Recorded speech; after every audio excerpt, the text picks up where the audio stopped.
And I'm pleased to welcome our distinguished witnesses. The Honorable Ed Rendell, former governor of the great state, or the great Commonwealth of Pennsylvania. He's also the co-chair of Building America's Future. Thank you, Governor, for being here today. Tom Donahue, the President and CEO of the U.S. Chamber of Commerce and a real advocate for transportation. Appreciate you and all your work you've been doing over the past couple of years. And Taylor Sullivan, the General President of the Labor's International Union of North America. Thank you for taking the time to be here today, and we can't wait to hear what you have to say. Transportation is important. It's about people and how they live their lives, how they get to work, how they get their children to school, how they buy food, clothing, and other necessities, and how families visit one another around the country. It's also about business. Transportation is critical on how the supply chain functions, how raw materials get to factories, how goods get to the markets, how food gets from the farmers to our kitchens, and how energy products move from production areas to consuming areas. An efficient national transportation network allows business to lower transportation costs, which lowers production costs and enhances productivity and profits. It allows American business to be competitive in the global marketplace and for our economy to prosper and grow.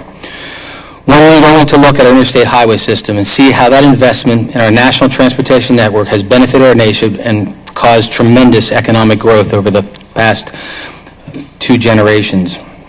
The federal government has historically played a role in transportation. Remarkably, the event that unexpectedly led to the Constitutional Convention was a long-standing dispute between Virginia and Maryland regarding navigation rights on the Potomac River, regarding transportation improvements proposed by George Washington. George Washington was determined that the new nation must have the capacity to be connected through effective trade and communications through transportation and infrastructure projects. However, Washington's efforts to extend navigation required a formal treaty between Maryland and Virginia and elaborate approvals from other states and the Continental Congress. To settle that dispute, he convened a meeting at Mount Vernon, which was unsuccessful, and then he continued to work on it, and then they called another convention at Annapolis in 1786 to deal with the Articles of Confederation and how they would move forward on this issue of navigation rights. And that summit failed. And as the participants left, they understood that if they were going to be a United States, they had to improve the Articles of Confederation.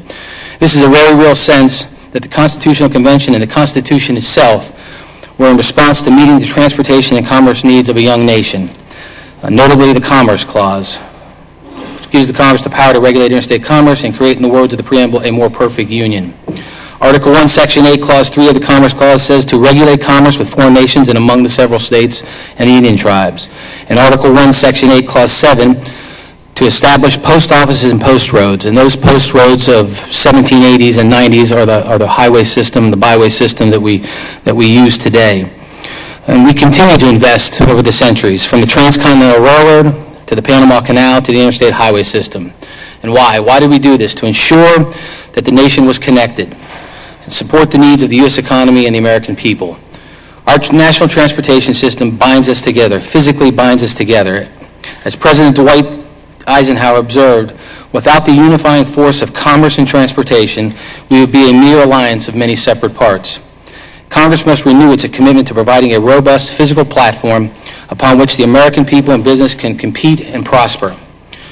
You know the consequences of inadequate transportation and infrastructure. A major event that compromises the safety or efficiency of one mode can create a ripple effect throughout the entire system, impeding freight and passenger mobility. Last Congress, we made solid progress towards addressing our infrastructure needs by passing a surface transportation and aviation bills. And I give great credit to Chairman Mica for his leadership on both those efforts. But there is more work to be done, and this committee will take the lead on promoting legislation that addresses our nation's infrastructure needs. First up, WRDA, or the Water Resources Development Act. It was last enacted in 2007, and ideally that bill should be reauthorized every 2 years.